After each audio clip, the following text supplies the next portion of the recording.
Welcome back to The Grind. In this video, I wanted to showcase Dr. Doom versus the Shang Shi Cavalier event quest boss in the 5th quest, I believe it is. Now, one of the things that I wanted to showcase was in my how to defeat Shang Shi video, I talked about using champions that can end with a heavy attack like Wasp, because this gives almost a full bar of power, and when they have an easy to dodge special 1, you can just continue to cycle through these heavy attack ending combos and give them a bar of power. And if they don't have a full bar of power, you can just chain on a second heavy attack to push them over. Now, the problem with Wasp was we didn't have a way to deal with the unstoppable buff that he would get, but Dr. Doom applies a nullify at the end of his with his heavy attack, and therefore he can prevent the unstoppable. Now, if the opponent plays passive, you do have to worry about the falter, as well as if you have no nullify on or stagger on the opponent, then he could get the unstoppable.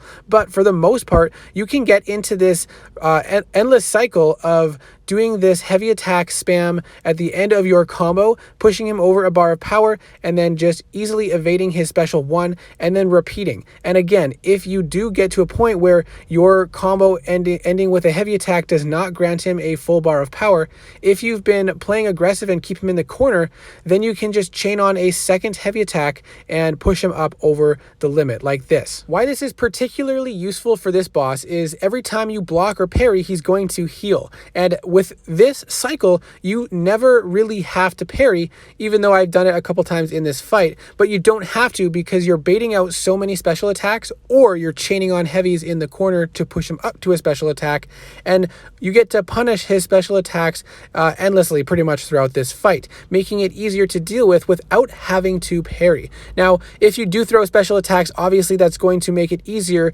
to maintain the cycle as well as deal more damage, but I did want to showcase that even without synergies and without special attacks, you can manage this fight very effectively by primarily using the heavy at the end of his combo to apply the stagger to prevent the unstoppable buff, as well as to give him that little extra bit of power to push him over 1 bar. So let me know what your thoughts are. I wanted to give a couple more options for defeating this fight for anyone who might be struggling, and I hope this was a useful, helpful video. Good luck, and I hope to see you in the next video.